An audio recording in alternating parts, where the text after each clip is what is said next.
sur l'innovation, s'il vous plaît, mesdames et messieurs. L'utilisation de ces machines, voilà. Elles sont 40 femmes venues de la commune d'Abobo. Elles sont regroupées au sein de l'association Les Femmes Merveilleuses d'Anisankwa, AFMA. Elles viennent de recevoir des unités de transformation de légumes frais et de pâtes de manioc. Cette action est le résultat d'un prêt acquis par l'association auprès de l'UNACOPEXI pour l'obtention de 4 machines de production auprès du Centre de démonstration et de promotion des technologies CDT. Nous tenons à remercier une fois de plus le gouvernement, le président de la République pour ce privilège dont nous venons de bénéficier. Que Dieu nous aide vraiment à pouvoir rembourser dans les plus brefs délais ce que nous devons à l'État de Côte d'Ivoire pour que d'autres sœurs puissent bénéficier de ce fonds aussi pour pouvoir s'autosuffire.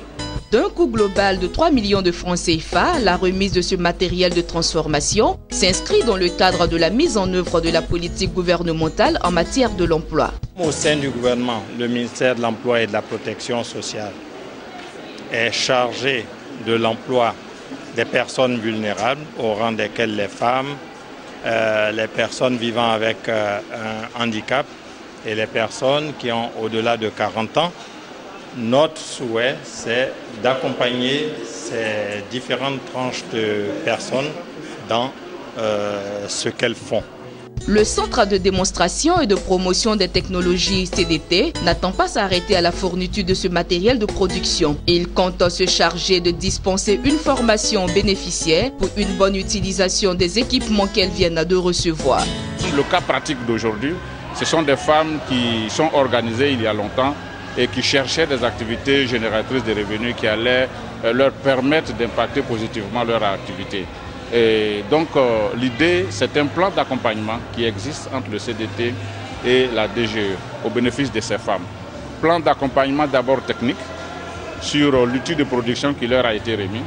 On a une équipe technique qui déjà les a formés à la mise en marche, au fonctionnement de la machine. Ensuite, il y a la maintenance, parce que vous ne pouvez pas rendre les gens autonomes sur un projet s'ils ne peuvent pas maîtriser l'outil de production que vous leur donnez. Donc il y a une formation à l'utilisation et à la maintenance des machines. L'encadrement va au-delà.